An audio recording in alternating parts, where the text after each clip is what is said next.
Sí. Perfecto. Bueno, vamos a comenzar.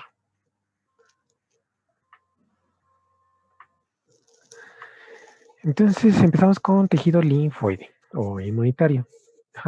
De esta presentación, las primeras diapositivas básicamente son de inmunológico, pero para fines prácticos o para fines del parcial, lo que nos importa son los órganos linfoides. Todo lo demás es respuesta inmune, eso ya lo hemos platicado en segundo parcial.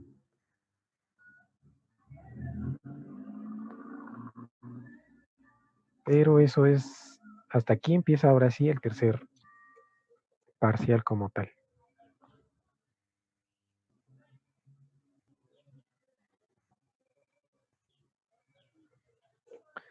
Entonces, recuerden que órganos linfoides los vamos a dividir en primarios y secundarios.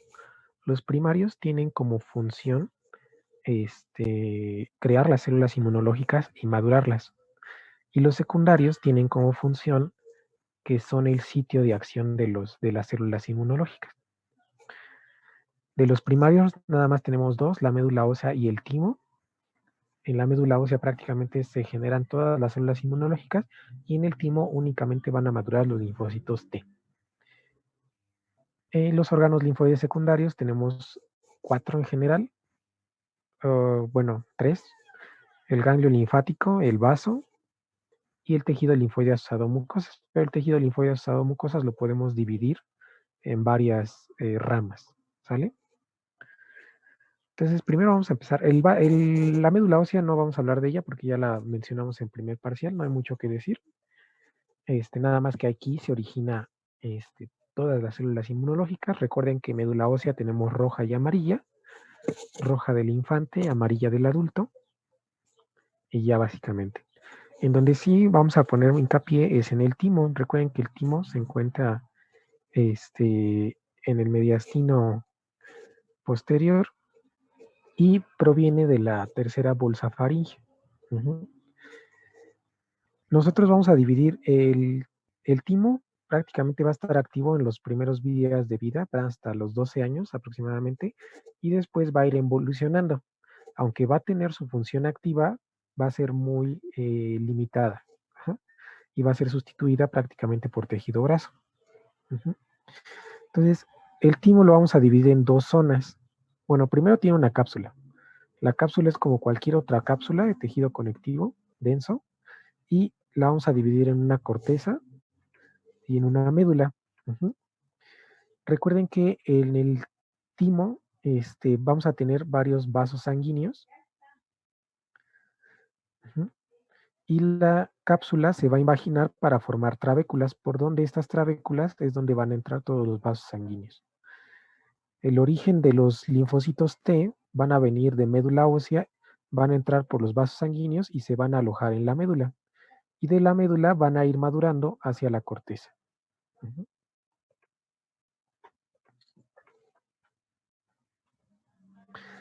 Entonces aquí tenemos un corte histológico, ya lo vimos. Básicamente es la cápsula de tejido conectivo que se va a invaginar y va a formar pequeñas trabéculas. Y el parénquima lo vamos a dividir en una corteza y en una médula. Entonces aquí en las trabéculas es donde vamos a tener los vasos sanguíneos que se van a dirigir hacia la médula, donde van a descargar todos los linfocitos T inmaduros y después van a ir madurando hacia la corteza para poder salir a la superficie.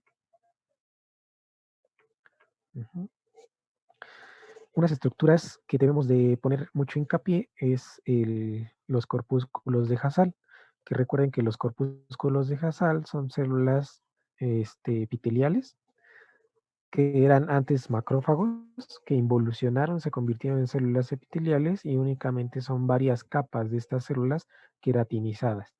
Conforme el timo va madurando, se va llenando de estos corpúsculos. Sobre todo los vamos a encontrar en la médula. Entonces, de nuevo, esta es la estructura. Recuerden que aquí tenemos las trabéculas. En las trabéculas hay arterias y venas por donde van a entrar los linfocitos inmaduros. Estos linfocitos inmaduros se van a alojar en la médula, donde tenemos los corpúsculos de Hassall. Después, y además tenemos estas celulitas que son células, son macrófagos residentes de tejido, podemos llamarlas células nodrizas, y las células epiteliales como tal, ¿no? Que son células de tejido conectivo. Entonces, cuando nosotros vamos a empezar a madurar a los linfocitos T, aquí los linfocitos T en la médula se van a conocer como espérenme, es al revés, perdón. En la corteza se van a llamar doble negativos. Ajá. Aquí los linfocitos T están inactivos, no tienen receptores como tal. Ajá. Ninguno. Ah, me equivoqué. El sentido es al revés, ¿eh? Empieza en corteza y termina en médula. Ujú. Entonces aquí en la corteza vamos a tener los doble negativos que no tienen ningún receptor, ni CD4 ni CD8, los dos están negativos. Después, por estimulación de las células nodrizas, aquí lo que hacen las células nodrizas es presentarle a los linfocitos lo propio para que reconozcan todos los antígenos que el cuerpo tiene. Una vez que ya reconoce todos los antígenos o los únicos linfocitos que son capaces de reconocer lo propio, se van a positivizar y los dos receptores CD4 y CD8 se van a hacer positivos y se van a convertir en doble positivos. Después, estos linfocitos van a decidir hacia dónde irse, si van a generar una respuesta humoral o una respuesta celular. Los que van a desencadenar una respuesta humoral son los linfocitos T cooperadores, CD4, y los que van a ser especializados en una respuesta celular van a desarrollar únicamente su receptor CD8 positivo. Y entonces aquí ya se convierten en linfocitos simple positivos. Y ya de ahí ya salen a circulación. ¿Sí? ¿Se entendió o se lo repito? Doble negativo, aprenden lo propio. Doble positivo, aprenden lo extraño. Y simple positivo se especializan en una acción. ¿Sale? ¿Dudas, preguntas con esto? No. ¿No? ¿Vamos bien? Ujú. Bueno.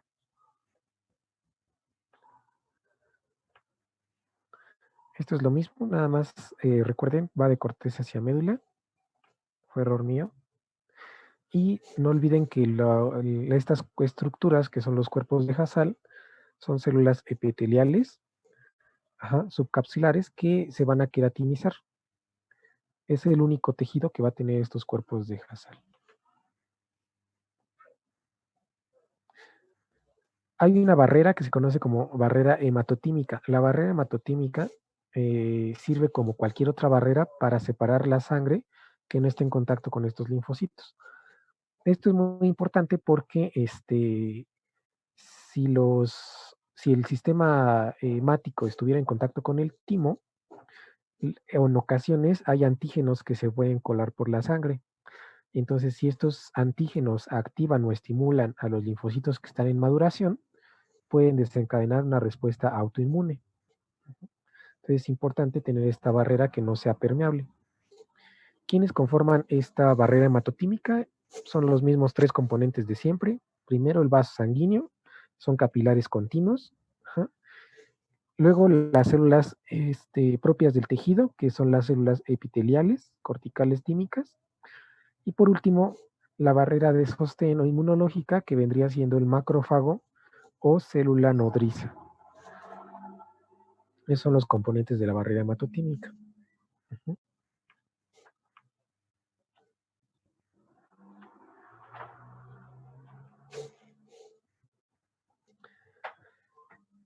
¿Dudas con timo? Este es el órgano linfoide primario.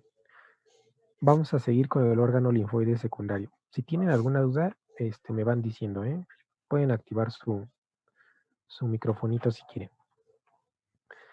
Entonces, de los órganos linfoides secundarios vamos a tener tres, básicamente, tres grandes rubros, por así decirlo.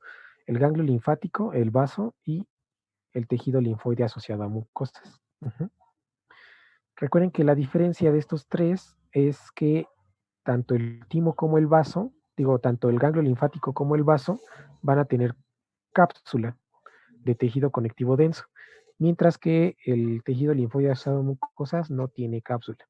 Ujú. Vamos a ver el ganglio. El ganglio también, el ganglio linfático también tiene una cápsula de tejido conectivo denso, igual, y se van a formar unas trabeculitas también, que aquí se van a conocer como senos corticales. Ajá. Después vamos a tener un hilio. Ahorita vamos a explicar bien cómo funciona esto. Y vamos a dividirlo también en una corteza y en una médula. En la médula únicamente vamos a tener cordones medulares, es decir, vasos sanguíneos que se van a unir en el vaso linfático eferente que está en el ilio. Ujú. Mientras que todos los vasos linfáticos aferentes van a estar en la periferia asociados a las trabeculitas, ujú, que son los senos corticales. En este esquemita queda mejor. Ujú. Entonces vamos a tener una cápsula. Esa cápsula es la verde de tejido conectivo. Se va a invaginar para permitir el paso a los vasos sanguíneos aferentes. Existen múltiples vasos aferentes y esos vasos aferentes se van a unir en estas pequeñas trabeculitas que se conocen como senos linfáticos. Hay senos corticales, los que pasan a través de la corteza, que confluyen en los senos medulares y los senos medulares se van a anastomosar para unirse en un solo vaso linfático, que es el vaso linfático eferente. Ese vaso linfático ya tiene linfa limpia, sin antígenos, que se va a unir a la circulación sistémica en el corazón. Ujú. Recuerden que es la linfa. La linfa básicamente es el filtrado de todo lo que no puede ser absorbido por los vasos sanguíneos, llámese agua y proteínas. Entre esa agua y proteínas pueden irse algunas bacterias, entre ellos antígenos. Ujú. Toda esa linfa que está siendo filtrada por todo el cuerpo, ajá, va a entrar por los vasos linfáticos aferentes y la linfa se va a distribuir en la corteza. En la corteza vamos a tener los nódulos linfáticos. En estos nódulos linfáticos vamos a contener células linfocíticas tipo B y tipo T, y también algunas macrófagos. Ajá. Este nódulo linfático lo vamos a dividir en dos zonas. Una zona linfoide, donde vamos a tener los linfocitos, y una corteza interna linfoide, donde vamos a tener principalmente macrófagos. Ujú. La corteza también la vamos a dividir en corteza superficial y corteza profunda. Entonces, conforme van entrando los antígenos, van a ir siendo filtrados por los nódulos linfáticos del ganglio y aquí van a ser destruidos y presentados a los linfocitos B para que puedan ejercer su acción. Después, una vez ya filtrada la linfa limpia recorre los senos medulares y se unen hacia el vaso eferente para que ya pueda entrar a la circulación sistémica. Ujú. Una característica importante de los ganglios linfáticos es que aquí vamos a tener unas estructuras que se llaman vénulas de endotelio alto. Las vénulas de endotelio alto sirven para no permitir la entrada de la linfa a la circulación sistémica. Ajá. ¿Qué tiene de característica el endotelio alto? Que en vez de ser células planas como cualquier endotelio, este endotelio son células cúbicas. Entonces, son células cúbicas para aumentar o disminuir la superficie de absorción y evitar que los antígenos que están siendo destruidos aquí en los nódulos linfáticos puedan entrar directamente a la circulación sanguínea y puedan infectar. Para esto sirven las vénulas de endotelio alto. Ujú. ¿Vamos bien? ¿Dudas con esto? No, todo bien, doctor. Ok, ¿cómo es un nódulo linfático? Básicamente es esto. Ujú. Va a tener una zona marginal como tal, en donde vamos a tener prácticamente un montón de macrófagos, células dendríticas, ajá, y linfocitos B, pero también vamos a tener una zona más interna, en donde vamos a tener puros linfocitos B. Estos macrófagos presentan sus antígenos a los linfocitos B y estos deciden la acción a los linfocitos T que van a estar en el resto de la corteza. Ujú. Y después estos linfocitos T ya son los que deciden hacia qué lado disparar la acción, si una respuesta humoral o una respuesta celular. Ujú.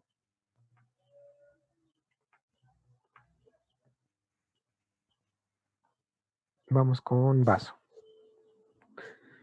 El vaso también es un órgano macizo, entonces como un órgano macizo también va a tener una cápsula. Y la cápsula también se va a invaginar y también va a formar pequeñas trabéculas por donde van a pasar vasos sanguíneos. Hasta ahí todo igual. Pero la diferencia es que aquí los nódulos linfáticos se van a aglomerar en unas estructuras que se van a conocer como pulpa blanca.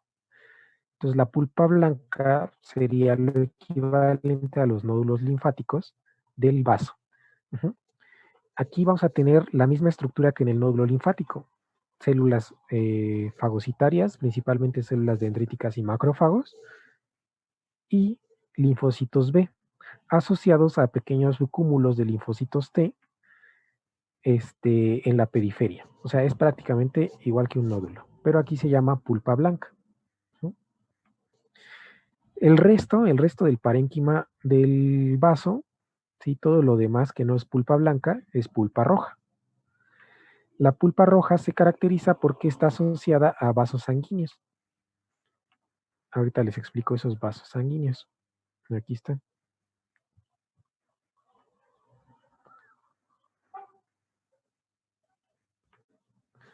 Esos vasos sanguíneos, ajá, es una red capilar formada por pequeñas arterias, ujú, y esas arterias van a estar revestidas por una gran cantidad de macrófagos que se llaman macrófagos perivasculares. De modo que cuando los vasos, los eritrocitos viejos entran al sistema, ujú, esos eritrocitos viejos van a ser fagocitados por los macrófagos y van a ser destruidos para ser reciclados. Por eso es importante tener los macrófagos perivasculares. Ya después, la vena es la que filtra los eritrocitos ya normales, la sangre ya filtrada de eritrocitos viejos y regresan a la circulación general. Ujú. Pero estos mismos vasos sanguíneos van a pasar o van a rodear primero a la pulpa blanca. ¿Sí, sí queda claro?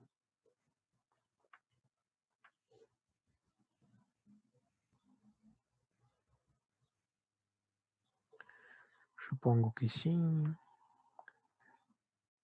Bueno, vamos a empezar con tejido linfoide asociado a mucosas para terminar la parte del linfoide. El tejido linfoide asociado a mucosas lo podemos dividir dependiendo de la zona donde se encuentre. Entonces vamos a tener toda esta gama de tejido linfoide asociado a mucosas. El general es el MALT, ¿no? Que es tejido linfoide asociado a mucosas. Después vamos a tener el GALT, tejido linfoide asociado a intestino. Luego vamos a tener el SALT, tejido linfoide asociado a la piel. BALT, tejido linfoide asociado a bronquios. Y NALT, tejido linfoide asociado a nariz. Ujú. Nada más es la sigla. GALT de gut, intestino, SALT de skin, de piel, BALT de bronquios, y NALT de nose, de nariz. Ajá. En general, aunque tienen diferente denominación, todo el tejido linfoide asociado a mucosas es el mismo. Es un cúmulo de linfocitos B y macrófagos asociados a linfocitos T que van a estar justamente debajo de la mucosa. Ujú. El más claro ejemplo, bueno, estas son las criptas amigdalinas. Las criptas amigdalinas van a estar en la faringe, la retrofaringe. Este, y la amígdala como tal, en general, es bueno, va a estar cubierto, va a estar epitelizado por el epitelio de la faringe, que es el epitelio plano estratificado no queratinizado. Ujú. Conforme esta amígdala va teniendo varios estímulos infecciosos, es decir, se estimula varias veces, necesita aumentar su superficie de contacto para aumentar la cantidad de linfocitos existentes. Aumenta su superficie de contacto creando algo que se conoce como criptas amigdalinas. Entonces, mientras mayor cantidad de criptas amigdalinas tenga, va a ser mayor la cantidad de superficie de contacto que tiene esa amígdala y por tanto va a ser una amígdala con mayor cantidad del tejido linfoide asociado a mucosas. Ujú. Pero todas las criptas, si las vemos más de cerca, van a estar epitelizadas por el epitelio faríngeo, porque están en la faringe, que es un epitelio plano, estratificado, no queratinizado. Ujú. Debajo de esto podemos tener algunas células musculares y algunas arterias, pero debajo de esto ahora sí tenemos el cúmulo de linfocitos. Como cualquier órgano linfoide, también vamos a tener nódulos linfáticos, que son estas pequeñas estructuras donde van a estar centrados tanto macrófagos, linfocitos B y linfocitos T. Entonces, cuando las infecciones, bueno, las bacterias se acumulen en la faringe, van a poder atravesar hasta el tejido linfoide de las mucosas y aquí van a ser fagocitados y presentados para que se empiecen a generar anticuerpos. Prácticamente el tejido linfoide asociado a mucosas va a generar el mismo anticuerpo, que es IgA. Ujú. La placa de Peyer también, esta va a estar principalmente en intestino, también es un tejido linfoide asociado a mucosas, pero básicamente debajo de las vellosidades intestinales.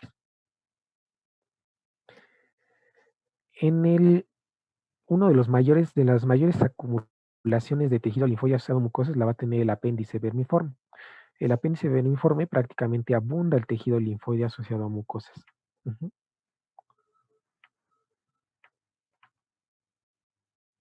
Entonces, ¿cuáles son las funciones del apéndice vermiforme? Principalmente es un reservorio bacteriano que sirve como reserva en el adulto, pero en el niño va a generar un estímulo inmunológico para que se generen anticuerpos en todo el intestino del bebé. En el adulto, básicamente, aunque sí tiene esta función, no es tan importante como la placa de Peyer, pero sirve como reservorio bacteriano. En caso de tratamientos antibióticos muy fuertes, aquí la reserva bacteriana que tenemos acumulada en el apéndice puede volver a generar la microbiota intestinal. Y con eso acabamos tejido linfoide. ¿Dudas? ¿Preguntas? Doctor, yo tengo una pregunta, pero no es como acerca del tema, es más hacia ya como tal en una enfermedad. Ajá, dime, ¿tu pregunta? En la enfermedad de púrpura, ¿cómo funciona el vaso cuando ya en lugar de ayudar empieza a, pues, afectar en sí a lo de que se complique la enfermedad? La púrpura trombocitopénica idiopática Ajá. es una autoinmunidad. Se crean anticuerpos contra los eritrocitos y contra las plaquetas. Entonces, básicamente se generan anticuerpos contra los eritrocitos, inclusive los eritrocitos jóvenes. De modo que cuando los eritrocitos viajan al vaso, el vaso se vuelve hiperfuncional, es decir, empieza a destruir eritrocitos tanto jóvenes como viejos. Y también se lleva a las plaquetas. Entonces, como está destruyendo masivamente plaquetas y eritrocitos, el vaso se hipertrofia. Entonces genera una esplenomegalia, pero está disminuyendo las reservas de sangre y las reservas principalmente de plaquetas. Entonces la persona puede sangrar en cualquier momento, prácticamente inclusive al caminar. Es directamente una autoinmunidad generada por autoanticuerpos contra plaquetas y eritrocitos. Ujú. Ah, muchas gracias. Sí. ¿Dudas, preguntas? Oiga, doctor, ¿a qué se refería cuando dijo que ahorita de los vasos sanguíneos del vaso, ajá, que pasaban antes por la pulpa blanca? ¿Fue el vaso o estoy mal otra Ah, vez? sí, acá está. Sí, es vaso. Ah, sí. En este Ah, esquemita podemos ver, si te ajá. fijas, en el ilio esplénico vamos a tener una arteria y una vena, ¿no? Lo mismo que en cualquier ilio. En la arteria va a venir la sangre, ¿no? Y esa arteria se va a bifurcar y va a rodear la pulpa blanca. Pero recuerden que en la sangre podemos llegar a tener algunas bacterias, sobre todo bacterias capsuladas como el neumococo. Ujú. Entonces, cuando estos antígenos que vienen en la sangre van a pasar rodeando a la pulpa blanca, la pulpa blanca va a llevar a cabo la acción inmunológica del vaso. Es decir, va a fagocitar y va a destruir todos los antígenos que vengan directamente de la sangre. No como el ganglio, que son antígenos que vienen del sistema linfático. El vaso aquí va a destruir antígenos que vienen directamente en la sangre. Y entonces por eso la arteria primero se va a dividir y va a rodear la pulpa blanca para que la pulpa blanca pueda destruir todos los antígenos que vienen en la sangre. Después la arteria va a pasar por la pulpa roja y en la pulpa roja tenemos macrófagos perivasculares. Aquí los macrófagos perivasculares no están especializados en destruir bacterias, aunque sí las pueden destruir. Están especializados en destruir eritrocitos viejos. Entonces, cuando llega la pulpa roja es cuando se destruyen los eritrocitos viejos y después ya la sangre joven, sin eritrocitos viejos, pasa a las venas y regresa a través del ileo a la circulación sistémica. ¿Sí? ¿Sí ya quedó más claro? Sí, gracias. Okay. ¿Dudas, preguntas? No, doctor, creo que no. ¿No? Ok. Entonces vamos a pasar a tegumentario.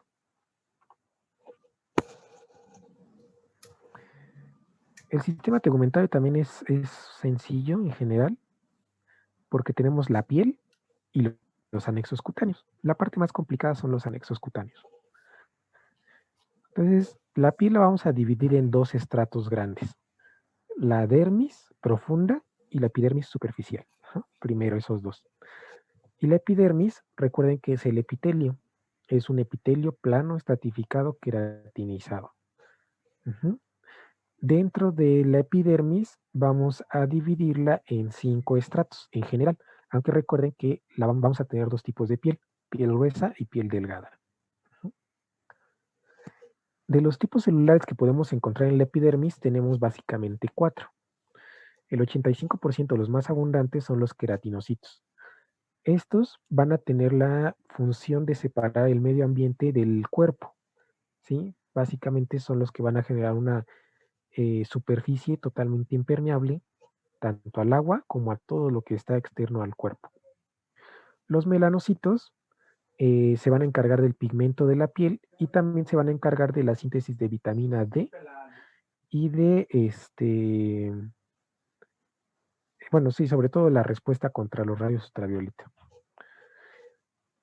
Las células de Langerhans son las células inmunológicas por excelencia, es el macrófago residente de piel,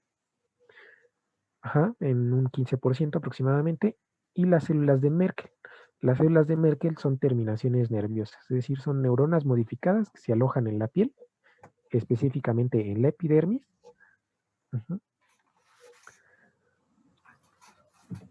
Ahora, en cuanto a los estratos, vamos a tener 5 estratos en general. El estrato basal, el espinoso, el granuloso, luego tenemos el lúcido y luego el córneo. Recuerden que el estrato lúcido, aquí lo pongo al final, porque este es un comodín, únicamente va a estar en la piel gruesa, en la piel delgada no tiene estrato lúcido. Aquí tenemos un ejemplo de la piel gruesa,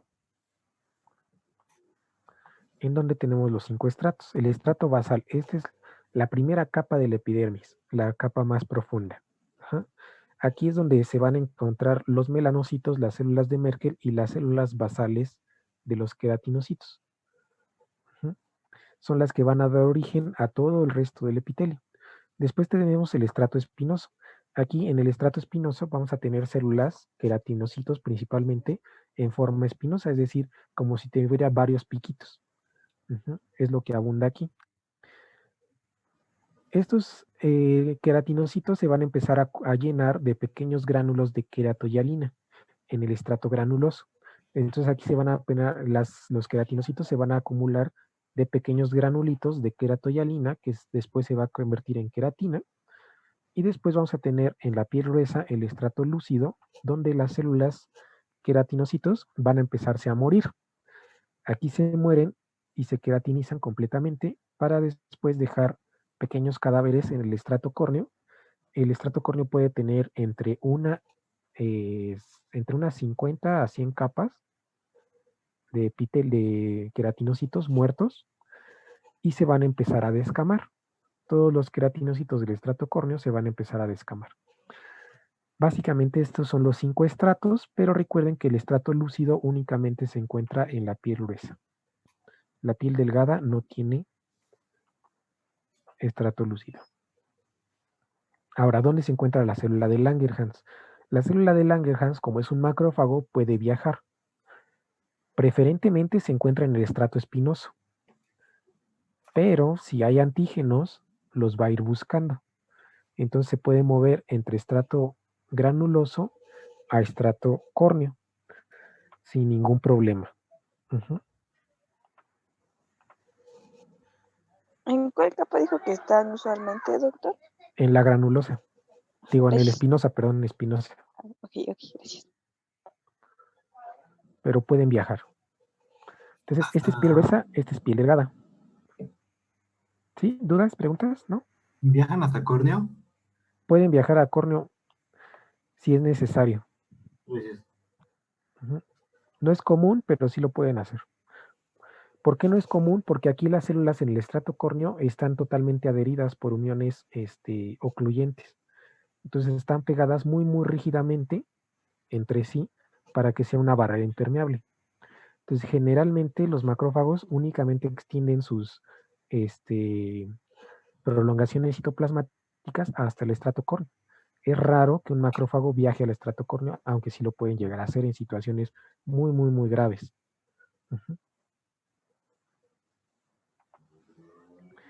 Esta es piel delgada. Entonces, en la piel delgada vamos a tener el estrato basal. Les digo, aquí vamos a tener melanocitos, células de Merkel y células basales. Después también vamos a tener el estrato espinoso, que es prácticamente la gran mayoría. El estrato granuloso, donde los queratinocitos se llenan de gránulos de queratohialina. Y el estrato córneo, que es muy delgadito, a diferencia de la piel gruesa. Si se fijan, aquí no tenemos estrato lúcido. Esa es la diferencia.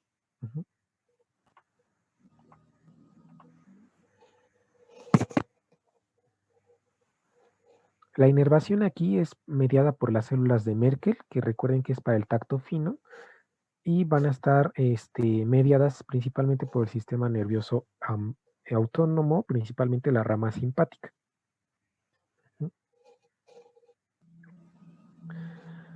La dermis. La dermis la vamos a dividir en 2 capas, la dermis papilar o superficial y la dermis profunda o reticular. En la dermis papilar vamos a encontrar las papilas. Ahorita les explico qué son las papilas. Aquí vamos a tener principalmente tejido conectivo laxo, colágeno tipo 1 y tipo 3. Si se fijan, es un colágeno muy rígido. Y vamos a tener principalmente vasos sanguíneos y prolongaciones nerviosas. Prácticamente aquí vamos a tener la gran mayoría de las estructuras nerviosas adyacentes a la piel. Y la dermis profunda o reticular se conoce reticular porque tiene fibras reticulares, principalmente colágeno tipo 1 y tipo 3 también. Básicamente. Aquí les pongo un mensajito que en algunas zonas podemos tener añadidas algunas células musculares lisas dentro de la piel o dentro de la epidermis. Sobre todo en zonas donde hay mucha pigmentación, como por ejemplo las areolas, el pene, el escroto y el perine en general.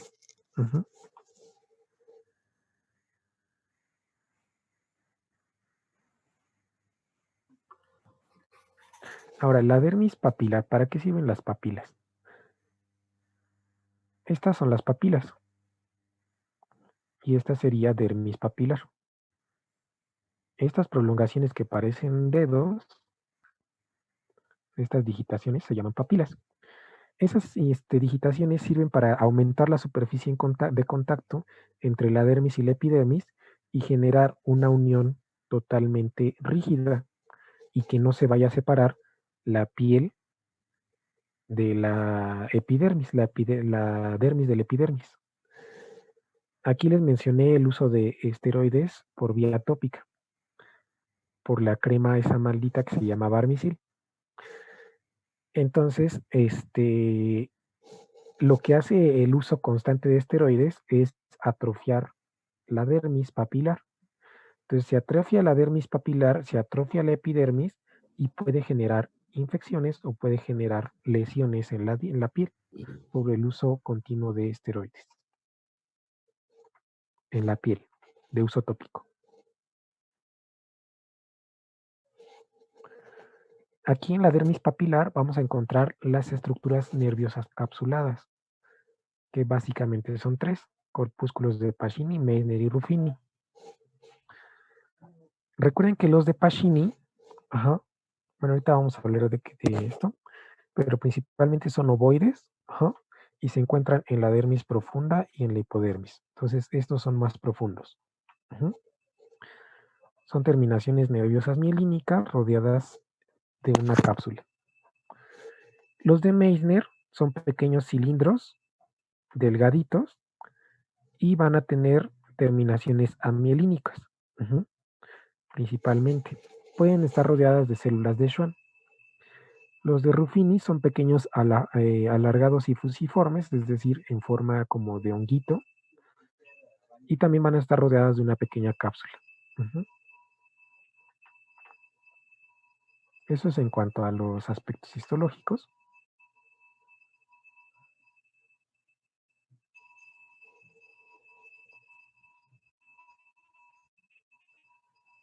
Ya. ¿Dudas con esto hasta ahorita? No, ninguna, doctor. ¿No? Entonces viene la parte más compleja de esto. A ver si lo terminamos. Si no, vamos a reiniciar, yo creo. Pero vamos a ver hasta dónde avanzamos. Entonces, los anexos cutáneos tenemos el folículo piloso. Recuerden que el folículo piloso vamos a tener el folículo como tal, en donde en la parte más interna del folículo va a estar la matriz, y de ahí vamos a tener una zona de diferenciación, donde va a empezar a crecer el pelo, y vamos a tener que el pelo al centro va a tener una médula y una corteza, rodeadas de una pequeña cutícula que básicamente es una pequeña cubierta que rodea al pelo como tal. Todos los pelos van a estar asociados a un músculo piloerector. Todo el vello va a estar asociado al músculo piloerector, que es un músculo liso sensible a adrenalina, y también va a tener asociada una glándula sebácea, que sirve para lubricar y proteger el vello. De aquí, ¿qué más importante? Nada más, creo.